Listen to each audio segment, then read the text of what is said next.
Tax evasion, depriving millions of Filipinos ng mga benepisyo na makukuha nila sana sa gobyerno. Kaya tayo nagbabayad ng buwis.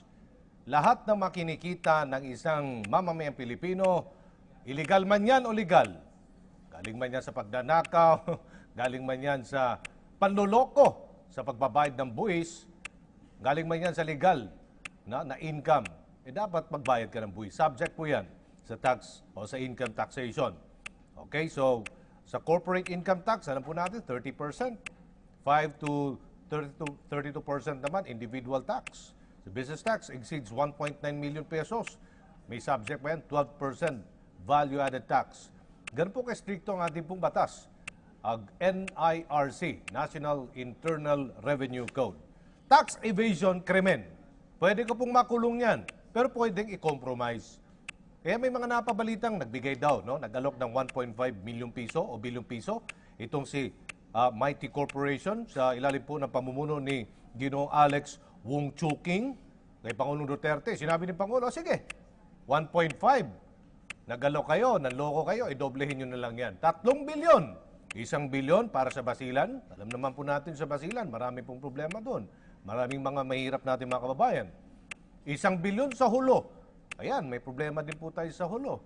Problema po sa mga teroristang Abu Sayyaf. Marami pong dapat ipagawang ospital doon. Mga eskwelahan, lalo sa Basilan. 1 bilyon dito po sa Tondo, sa Maynila, Mary Johnson Hospital, para po sa mga mahihirap. Ito ay isang challenge o hamon na seryoso po ang gobyerno natin ngayon. Sa ilalim po ni Pangulong Mayor Rodrigo Duterte sa lahat ng mga manloloko, sa lahat ng mga tax evader. Dito po makikita political will sa paghabol sa mga tax evaders. Anti-corruption campaign, transparency and accountability. Isinusulong po yan. Meron pong political will. Hindi lang drugs, lalo na po sa korupsyon. So compromise, amount to pay, to compromise tax in violation and avoid criminal violation.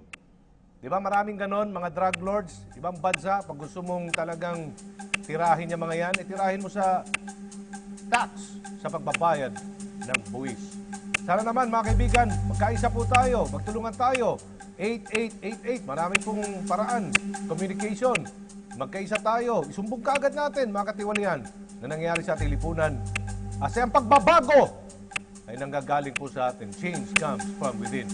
Bawat individual, bawat Pilipino, magtulungan tayo. Ayun, Lingkod Aljo Bendio. Yan po ang ating komentaryo sa araw na ito.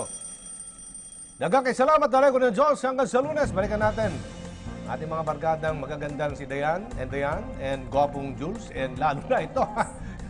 Lalo na ito si Audrey Goriseta. Okay, balik sa inyo dyan. Pero alam mo, Aljo, kulang pa yung 3 bilyon dahil nung Miyerkules lang, nahuli yung 3 kawani ng Mighty Corporation. Nagtatapon nga ng mga gamit na ng mga basura ng Mighty Corporation sa may Parañaque City.